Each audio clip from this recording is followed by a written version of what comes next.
Hello, and welcome back to another episode of the weekly Security Mashup. I'm Taylor Armerding, Senior Security Strategist with the Synopsys Software Integrity Group, here to talk a bit about what's trending in software security and insecurity, including how to improve your own security. So, at the top of this week, Russia versus Ukraine, again, as has been demonstrated multiple times. Cyber attacks can do much more than lock your files, steal your identity, or loot your bank account. They can also have, as experts euphemistically say, kinetic results. The Stuxnet attack that destroyed about a fifth of the centrifuges in Iran's nuclear program in 2009, or the one that wiped or destroyed 35,000 computers of Saudi Aramco in 2012, are just two of multiple examples. And Cisco's Talos researchers sounded the alarm this past week about what they called a sophisticated modular malware system we call VPN filter that had already compromised about 500,000 home and small business routers in 54 countries, including those made by Linksys, MikroTik, Netgear, and TP-Link, plus QNAP network storage devices. They said some of the code of this malware overlaps with versions of Black Energy, the Trojan blamed on a Russian spy group called Sandworm and said to have caused a 6-hour shutdown of electricity for about 230,000 people in a section of Ukraine in December 2015. And while they said their research is not yet complete, they described VPN filter as particularly concerning, since besides spying, siphoning off any data that passes through the network devices it infects, and hijacking routers, it has a destructive capability that can essentially brick routers, which means it could cut off internet access for hundreds of thousands of victims worldwide. While the researchers didn't name Russia, this malware has at least some of the digital fingerprints of Black Energy, and Talos has noticed a spike in infections in Ukraine, a target of Russian hackers in the past.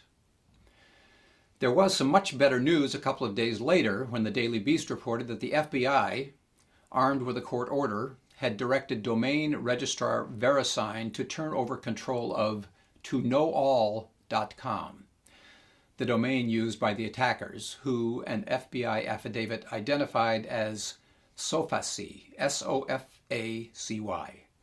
But it's also known as Fancy Bear, Sednet, and Pawn Storm. It has been accused of, among other things, the 2016 hack of the Democratic National Committee.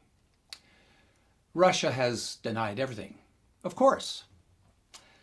The move doesn't completely eliminate the threat, and numerous questions remain about the investigation. It reportedly started in August, and it took 9 months for the FBI to get the order it executed last week. But bottom line, this is yet another example of how notoriously insecure most routers are. They rarely get updated and are relatively easy for remote hackers to compromise. Dan Geer, Chief Information Security Officer at the venture capital firm In-Q-Tel, once famously recommended flushing the entire design space and pipeline inventory of every maker of home routers, which is not going to happen. But short of that, Netgear issued a statement to Wired magazine that users should update their router's firmware, change any passwords they've left as the default, and disable a remote management setting that hackers are known to abuse. It won't make you bulletproof, but it would make you a more difficult target. Page 2. Beamer, the ultimate hackable machine? No, not really. BMW is not at all alone when it comes to vulnerabilities in connected cars. But it was in the headlines this past week after researchers at Keen Security Lab, a unit of the Chinese firm Tencent, went public with 14 vulnerabilities it had discovered in BMW cars, some of which could be exploited remotely. The team discovered the defects during a year-long security audit and notified BMW this past March. By the time they went public this past week, BMW had begun rolling out patches to owners. And, in a sign that this is how responsible disclosure of vulnerabilities is supposed to work, the company named Keen the first winner of the BMW Group Digitalization and IT Research Award, describing their work as by far the most comprehensive and complex testing ever conducted on BMW Group vehicles by a third party. Perhaps that ought to be the norm, not the exception, because what the Keen Group found in models going back to 2012 should be a warning to the auto industry in general about the risks from security flaws. In this case, they affected the infotainment system, the telematics control unit, which handles services like telephone, accident assistance, and remote locking and unlocking of car doors, and the central gateway. Exploiting those vulnerabilities could allow attackers to get control of electrical functions and even the CAN bus, sometimes called the nervous system or spinal cord of a vehicle, which means they could conduct surveillance, steal private information, and yes, cause catastrophic physical harm. A majority of the flaws require some kind of physical access to the car to exploit, but 6 of them don't. They could be exploited remotely via Bluetooth or cellular networks, even when the vehicle is being driven. Connected cars are the wave of the future, but drivers have a right to ask, connected to who and what? So far, the answers to that need some security improvements. Page 3, an empty nest? Okay, not empty, but out of reach for a while. Multiple outlets reported earlier this month that their smart home devices from Google-owned Nest were inaccessible via the app or from web browsers for a few hours during the middle of the night.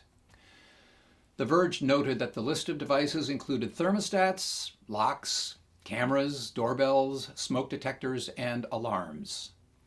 It's not that they didn't work at all. An owner who was there physically could control them. It's just that the whole point of having a system like this is so that you don't have to be there. You know the pitch. If you're on the plane, when you realize you left the door unlocked or didn't lower the heat, you can take care of it with a tap of the app. Except when you can't. Things like this have happened before. In January 2016, a Nest software update came with a bug that drained the thermostat's battery and ultimately shut the device down. A New York Times reporter was among thousands who woke up to a cold house and a dead thermostat. As he noted, owners who were traveling or had the device in a vacation home could have ended up with frozen burst pipes. And then 6 months later, there was a widespread thermostat failure in the middle of a major heat wave. Most of these problems have been short-lived and not catastrophic, but they do illustrate a reality about the Internet of Things. Magical convenience can be undermined by small glitches that cause major problems. Those glitches generally are the result of what plagues the IoT in general, a failure to build security into products during the entire development and production lifestyle.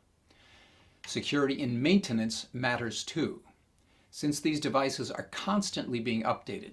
I mean, how many update notifications are on your phone every morning? Security and quality testing must be a constant part of that process as well. And that is our advice for this week. The weekly Security Mashup is a group effort, so thanks again to our social media queen and producer Beth Gannett, to our content gurus Liz Samet and Mark Van Elderen, to our Final Cut pro Rachel Felson, and to our beloved team leader Cameron Caswell. And thanks to you for watching. Help us to spread the word, tweet it, link it, share it, and come back again next week. Until then, stay safe, stay secure, and help make others secure as well. I'm Taylor Armerding for the Synopsys Software Integrity Group. We help organizations build secure, high-quality software faster.